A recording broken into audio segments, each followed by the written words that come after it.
Hello there everyone and welcome back to the channel. My name is Botox Games. Today I want to talk about a theory I have been brewing over the past couple of days, and that theory is that there is in fact another game releasing on the Nintendo Switch this year that has not been announced. Now, this video might get outdated very quickly. We are expecting a potential Pokemon Presents this month, hopefully, so this video will either age very well or age very poorly very soon. But I wanted to talk about it today because as I've done more research, as I've looked into it, I have honestly convinced myself that there will be another video game releasing from Nintendo this year, and here's why. So right now, we have, of course, Emio the Smiling Man in August, we have Zelda Echoes of Wisdom in September, Mario Party in October, and Mario and Luigi Brothership in November, which that right there is fine. That is a fine lineup. I don't think it necessarily needs anything else. I don't think Nintendo's going to be hurting if they don't release another game this year. However, Brothership in particular, I find very suspect because that game is releasing on November 7th. There is no game slated for November 21st, which is the week before Black Friday. Nintendo has literally never missed releasing a game in that slot. I went back to the GameCube. They've never missed it. Even when Pokemon isn't around, Nintendo picks up the slack by releasing one of their own games. Last year it was Super Mario RPG, because last year we had no Pokemon game. In 2020, when we had no Pokemon game, they put Hyrule Warriors Age of Calamity in that spot. Even going back to years like 2017, when the Switch didn't have a major release in November, we still had Ultra Sun and Ultra Moon on the 3DS. Back in 2011, it was Skyward Sword, because Black and White were already released. As far as I can tell, as far back as I went, which was the very early 2000s, Nintendo has never missed releasing a game in that date. And if you remember back in the early 2010s, they would actually release multiple games. Back when the Wii U was coming out, we would get days like, I think it was like November 21st, 2014, where Omega Ruby Alpha Sapphire released the same day as Smash Bros. For Wii U and like a Mario Party game on 3DS. Like, they used to always pack these days, but even still, they have continued the tradition of releasing a game the week before Black Friday every single year. Why would that change now, especially when they do have a game coming out in November? If there were no game releasing on November 21st this year, surely Mario and Luigi Brothership would be slotted there, right? Especially when you look at how well Super Mario RPG did, releasing the week before Black Friday. It is the best-selling Mario RPG on Switch, or it will soon become that. Why wouldn't they replicate that? Why wouldn't Mario and Luigi Brothership release on November 21st unless they have another game coming out that day? And the thing with Mario and Luigi Brothership is, that's interesting, that's explicitly 2 weeks before November 21st. It's currently slated for November 7th. That is a 2-week gap. Usually when it comes to Nintendo holiday releases, they like to try to space things out about 2 weeks in between releases. Now this year it is a little bit lighter than something like, I don't know, like 2019, we'll say, where there was like a game every other week in September. But I think the fact that it is perfectly spaced in between Mario Party Jamboree, which is releasing on October 17th, then you have Brothership on November 7th, a game releasing on November 21st, just makes a lot of sense. Now, listen, you might be, hearing this video and you think this is purely cope, and maybe it is cope. Maybe I am coping about there being a Pokemon game this year, as we will get to, but I've been talking about a Pokemon game still releasing this year against all odds ever since the Pokemon Presents back in February. And maybe it isn't Pokemon, maybe there's something else that could be surprise announced in a September Direct that ends up releasing on November 21st, but I don't really know what it would be. I can't imagine Nintendo has a game that optically would fit better in that slot than Brothership, unless it's Pokemon. I'm not going to rule it out. Maybe it's a Kirby game. We're talking about Kirby a lot recently. Maybe there's a Kirby remaster that releases that week, or something else entirely. But my point is, if there's nothing, then Brothership would be releasing on the 21st. Now, we're kind of expecting a Pokemon Presents this month, hopefully this week when you're hearing this, but maybe it'll be a few weeks later. And if they announce a game there, that's still over 3 months before release, before November 21st. Now, some people might say like that's way too short of a marketing cycle for a Pokemon game. And while we've never seen a mainline Pokemon game announced with such a short announcement to release time frame, we have seen it happen for spinoffs. There is a precedent for spinoffs, and in general, Nintendo recently has been getting that number of days in between announcement to release very low. Echoes of Wisdom is 3 months. That is a 3-month from reveal to release game. Famicom Detective Club is even shorter. That's like, what, a month and a half?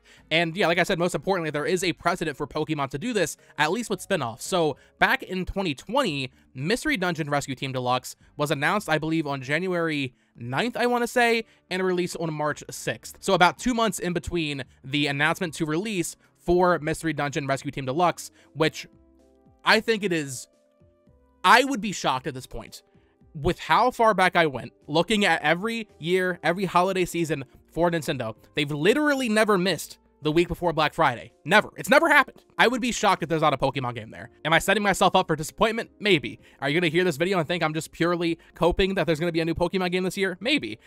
I don't know if it'd be mainline. I mean, that's obviously ideal for me, even though I appreciate that Game Freak is taking the time with Legends ZA. It'd be nice for them to get a break. But if it's another developer entirely, then that's not really a factor, right? Now, to be real with you, I had kind of given up hope on there being a mainline game this year because we have an idea that ILCA, the developers of Brilliant Diamond and Shining Pearl, we have a pretty good idea that they are the ones making Mario and Luigi Brothership. Now, when I heard that, I was like, okay, my theory of there being a Pokemon game this year was just wrong. But who's to say that Game Freak and the Pokemon Company won't partner with another developer entirely for a mainline Pokemon game remake? And realistically, more realistically, who's to say it's not a spin-off? Now, I've been very down on Pokemon spin-offs recently, or at least very disappointed in the direction that the Pokemon Company has gone with all of the mobile games, all the free-to-play stuff. And last year with Detective Pikachu Returns, I feel like that really was not a good sign for the future of retail $60 big budget, air quotes, Pokemon spin-offs, because that game did very poorly. But stuff like new Pokemon Snap, Pokken Tournaments, even going back to the DS with the more annualized release of Mystery Dungeon, we had Pokemon Ranger back then. Like, I miss that era so much. And while I just made a video last week talking about a potential Pokemon Presents, and in that video I said I wasn't feeling very optimistic about the future of Pokemon spin-offs, I don't know what else would really make sense here, guys. That's the point I'm trying to make. I don't want to get my hopes up for a mainline Pokemon game, be that Black and White remakes. I've seen a lot of people saying maybe they will port to X and Y. That could be interesting as well. So I don't want to get my hopes up for that. And if it's not that, I think the likeliest scenario is a Pokemon spinoff. Now, Mystery Dungeon's tricky because we just had Spike Chunsoft release that new Shiren the Wanderer game. They are the developers of Mystery Dungeon. If it's a remake, though, it's possible that it's been sitting for a while. Nintendo is known for sitting on games and just kind of waiting and figuring out when to slot them in their release calendar. Maybe there's a remake of Explorers of Sky that's just been done for like a year, and they were just waiting to slot it in because they knew there wasn't going to be a mainline Pokemon game this year. That's possible. Maybe it is a mainline Pokemon game, though. That is also possible. Nintendo's been working with a lot of strange developers recently. Even back in 2021, we had no idea that Pokemon Company and Game Freak would be willing to work with an outside partner with ILCA.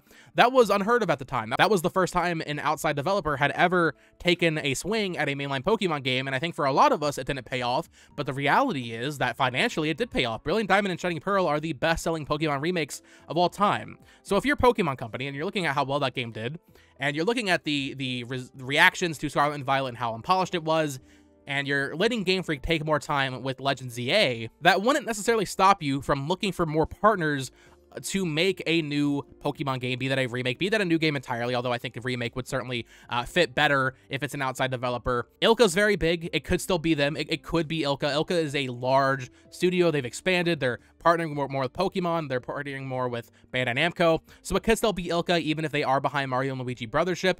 People have been pining for a Pokemon HD 2D game from Square Enix. One of my friends was talking about that, and I had an idea. What if it's Tri-Ace? Now, if you don't know Tri-Ace, they are the developers of the beautiful, gorgeous Star Ocean Second Story R remake that came out, I believe 2 years ago now. Maybe it could be them, because Nintendo does have a history now with working with Square Enix's kind of remake studios. Art Piazza, of course, did Super Mario RPG, and they were behind a lot of like the Dragon Quest remakes on 3DS and stuff. So maybe a developer like Tri-Ace could take a swing at a Pokemon remake, a Black and White remake, an X and Y remake, whatever it would be. I just feel like we can still acknowledge how awesome it is that Game Freak is getting the time they need to make a Legends ZA game as good as possible. You know, they're making that game and hopefully cooking it to perfection. We can have the best of both worlds. We can have that happen while still getting an outsourced game from another developer this year. And I've said this before, and I'll say it again. I still find it weird that they would go 2 full years without a mainline Pokemon game. That has never happened in the history of the franchise. So why start now? Why start now when the games are selling better than they ever have, or close to it? You know, we just got numbers for Scarlet and Violet that it is the fastest selling game in the franchise to hit 25 million units sold. Brilliant Diamond and Shining Pearl, like I said, are the best-selling remakes. Why slow down? I understand, like, yeah, it's great that they're giving Game Freak more time, but we have a track record now for them partnering with other studios.